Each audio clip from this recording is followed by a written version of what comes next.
கழகத்தோட அயலகணியின் தருமபுரி மாவட்ட துணைத் தலைவராக இருக்கிறார். ஏற்கனவே அரூர் பகுதியினுடைய கிளை செயலாளராகவும் ஒன்றிய பொருளாளராகவும் இருந்து சிறப்பாக செயல்பட்டவர்.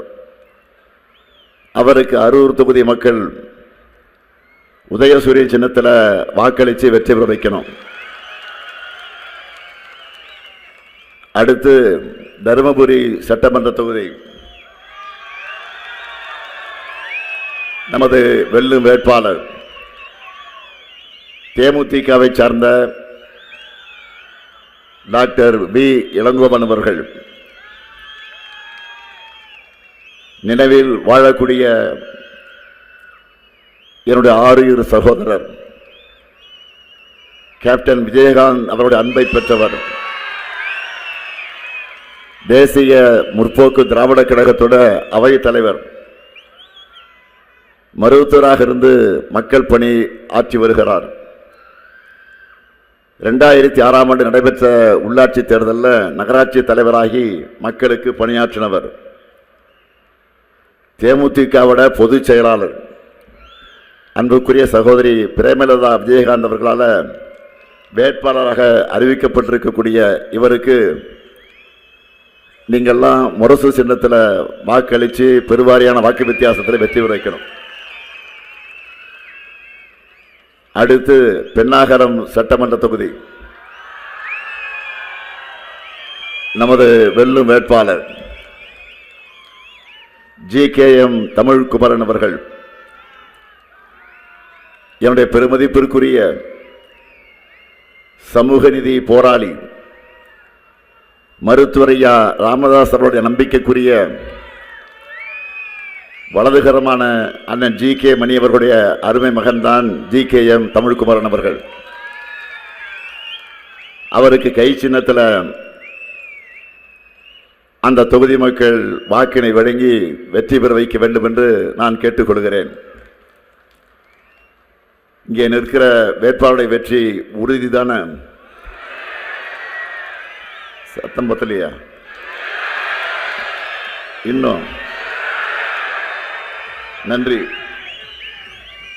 வேட்பாளர்கள் அமரலாம். உங்க வெற்றி உறுதியாயிடுச்சு.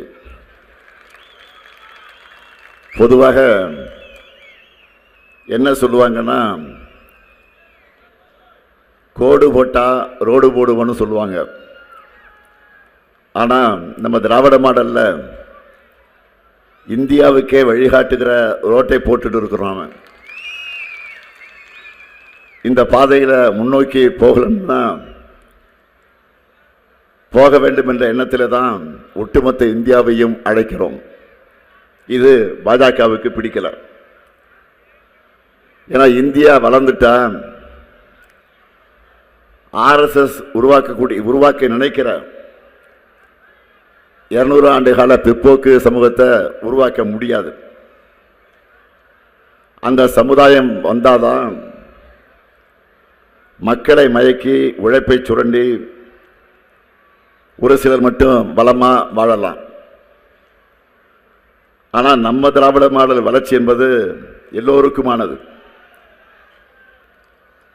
யாரோ ஒரு சிலர் மட்டும் வளர்ந்தா அது பிசினஸ், வியாபாரம். எல்லோரும் வளரணும், எல்லாருக்கும் எல்லாம் கிடைக்கணும்னு உழைக்கிறது தான் திராவிட மாடலுடைய சக்சஸ். அதனால தான் தமிழ்நாடு முழுக்க பரவலான வளர்ச்சியை கொண்டு போகிறோம். எல்லா மாவட்டங்களையும் இளைஞர்களுக்கு வேலைவாய்ப்புகளை உருவாக்குகிறோம். நமது தருமபுரியிலே கூட சிப்காட் தொழில் பூங்காவோட முதல் கட்டம் தொடங்கப்பட்டிருக்கு. கடந்த 5 ஆண்டுகளில் தருமபுரி மாவட்டத்தில் மட்டும் அதியமான் கோட்டம் புதுப்பிப்பு, ஒகேனக்கல் சுற்றுலா மேம்பாடு, தருமபுரி அரசு மருத்துவக் கல்லூரி மருத்துவமனையில் ஒருங்கிணைந்த பேறுகால அவசர சிகிச்சை மற்றும் சிசு தீவிர சிகிச்சை பராமரிப்பு மையம், பேருந்து வசதி இல்லாத 8 கிராம மக்கள் போக்குவரத்து வசதி பெற வத்தல் மலைக்கு முதலாக பேருந்து வசதி செஞ்சு தரப்பட்டிருக்கு.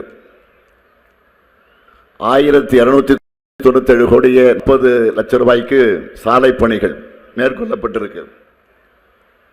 1714 கோடியே 4 லட்சம் ரூபாயில வளர்ச்சி திட்டப் பணிகள் மேற்கொள்ளப்பட்டிருக்கு. பொதுப்பணித்துறை சார்பில் 30 கோடியே 8 லட்சம் ரூபாய் மதிப்பிலான பணிகள் நடந்திருக்கு. சுற்றுலாத்துறை சார்பில் 19 கோடியே 81 லட்சம் ரூபாய் மதிப்பிலான பணிகள் நடந்திருக்கு. நார்த்தம்பட்டி ஊராட்சியில் மரகத பூஞ்சோலை, பழங்குடி மக்கள் வாழக்கூடிய பகுதிகளில் தண்ணீர் தொட்டிகள் கட்டப்பட்டிருக்கு. இப்படி ஏராளமான திட்டங்களை சொல்லிக்கிட்டே போகலாம். இவ்வளவு பணிகளையும் செஞ்சு கொடுத்திருக்க காரணத்தால தான் உங்ககிட்ட உரிமையோடு வாக்கு கேட்க வந்திருக்கிறேன். 2021 உங்களுடைய ஆதரவோடு தமிழ்நாட்டை மீட்டெடுத்து இன்றைக்கு இந்தியாவிலே நம்பர் 1 மாநிலமாக தமிழ்நாட்டை உயர்த்தி இருக்கிறோம். ஏன் இந்தியாவுக்கே வழிகாட்டுகிற மாடல் திராவிட மாடல் தான் என்று சொல்லக்கூடிய அளவுக்கு மாநிலத்தை தலைநிமிர வச்சிருக்கிறோம். முதல் நாள் முதல் கையெழுத்து உங்களுக்கு நினைவிருக்கும் என்று நான் கருதுகிறேன். மகளிர் எல்லாரும் கட்டணம் இல்லாமல் விடியல் பயணம் செய்யலாம்னு உத்தரவிட்டான். அதை தொடர்ந்து திராவிட மாடல் ஆட்சியில் செய்யப்பட்டிருக்கக்கூடிய திட்டங்களை தலைப்புச் செய்திகளாக நான் சொல்லுகிறேன். 1,31 லட்சம் மகளிருக்கு ஒவ்வொரு மாதமும் 1000 ரூபாயை வழங்கிக் கொண்டிருக்கக்கூடிய கலைஞர் மகளிர் உரிமை திட்டம். இனி உங்களுடைய உரிமை தொகை ஆட்சிக்கு வந்ததற்கு பிறகு 2.0 ஆட்சி வந்ததற்கு பிறகு எவ்வளவு? மகளிர் சொல்லட்டும், 2000 உயரப்போகுது. அரசு பள்ளியில் படித்து காலேஜ் போகக்கூடிய மாணவ மாணவிகளுக்கு மாதம் 1000 ரூபாய் வழங்கும் புதுமை பெண் மற்றும் தமிழ் புதல்வன் திட்டம். இனி இந்த தொகை 1500 ரூபாயாக உயரப்போகுது. 19 லட்சம் பள்ளி மாணவர்கள் சூடா சுவையா சத்தான உணவை வழங்கக்கூடிய காலை உணவு திட்டம். இந்த திட்டத்தை இப்போ 5ஆம் வகுப்பு வரை வழங்கி கொண்டிருக்கிறோம். 2.0 ஆட்சி வந்ததற்கு பிறகு 8ஆம் வகுப்பு வரை விரிவாக்க செய்ய போறோம். அது மட்டுமல்ல, மக்களை தேடி மருத்துவம், இன்னுயிர் காக்கும் நம்மை காக்கும் 48, பாதுகாப்போம் இதயம் காப்போம், சிறுநீரக பாதுகாப்பு திட்டம், தோழி விடுதி, கலைஞர் கனவு இல்லம்னு பெரிய பட்டியலே இருக்கு. ஆனா இப்படி சொல்லிக்கிற அளவுக்கு பழனிசாமி கிட்ட சாதனைகள்னு ஏதாவது இருக்கா? ஏதாவது ஒன்று சொல்ல முடியுமா? சூடு சுரணை இல்லாம தமிழ்நாட்டுடைய உரிமைகளை விட்டு கொடுத்து அடிமையாக இருப்பதுதான் தன்னுடைய வாழ்நாள் பெருமையாக அவர் நினைக்கிறார். இப்போ